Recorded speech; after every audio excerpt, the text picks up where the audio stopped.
एक जानी के पियावा देखी बाहर चल गई बड़े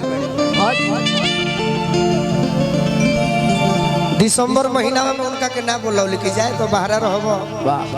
तो 2-4 लाख भेजते न रहब हमरा खातिर। हाँ जी। लेकिन जैसे ही 2-3 दिन पहला जाड़ हिलावल है तो फोन करके तुरंत कहते कि सुनी अब हमारा रुपया ना चाहिए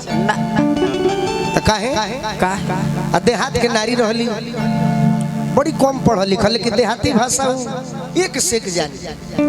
जो गवई में बोलल जाला। अब अपने बलमुआ के फोन करके कहती है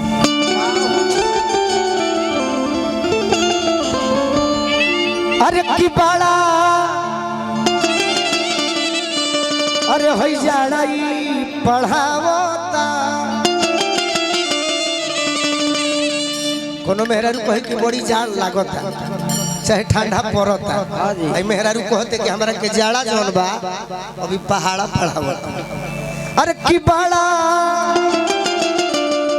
जाड़ाई पढ़ावता अरे पहाड़ा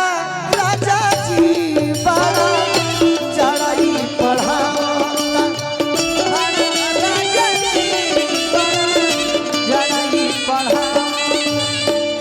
कहतरी पोरे भरत है उनको हम इहा रौरमुहा भरत है उनको हम इहा रौरमुहा पर भरत है उनको हम इहा रौरमुहा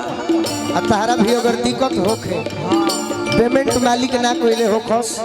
तो हमारा से कहो अरे कियावा यही जे से भेजो पानी भाड़ा राजा जी यही जे से भेजो पानी भाड़ा राजा जी आजा यही जे से भेजो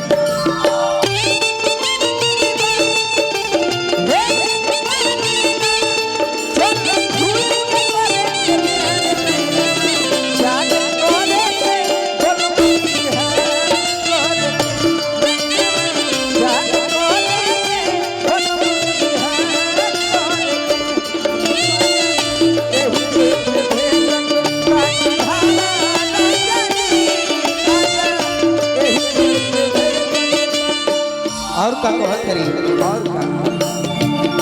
की देही छेद शीतलहर तू अगोरा जाके सहर देही छेद शीतलहर अगोरा जाके सहर देही छेद शीतलहर आ तू अगोरा जाके सहर यही जा की होता सोबहग जवानिया कबाड़ा राजा जी होला सोबहग जवानिया कबाड़ा राजा जी सोबहग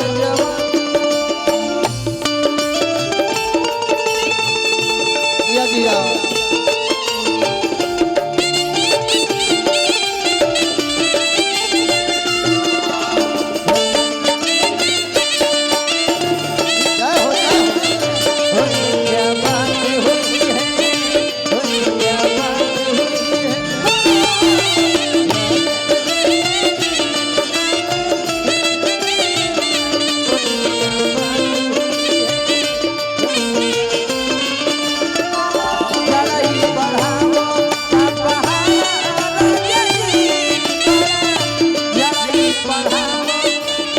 और का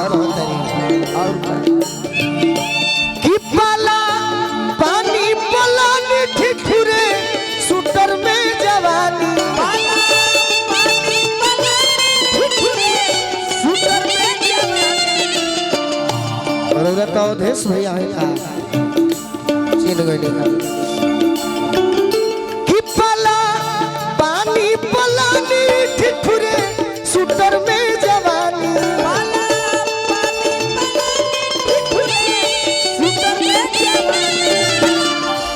तो कैसे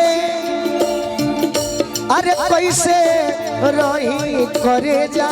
के काला राजा जी कैसे रही करे जा के काला राजा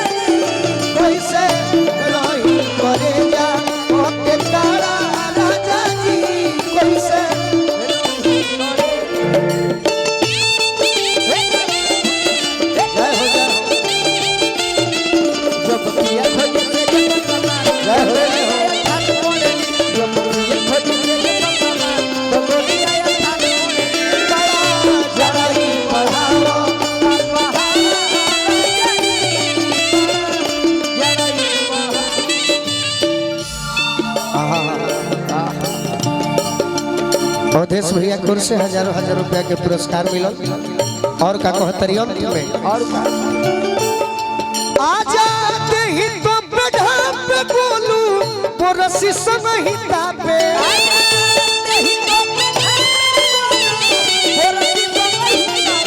एकदम मैले बोलता है तो बरियारी रोकत नहीं करे कि ना यही में रहो बॉल बड़े बड़े भाई बा ठेगारी चाचा बॉला बा बड़े बड़े भाई बाबा के करे के रोकले बने कि ना अभी तनी इंतजार कर आजा देहि तो बढ़ा पे बोलू पोरसी संहिता पे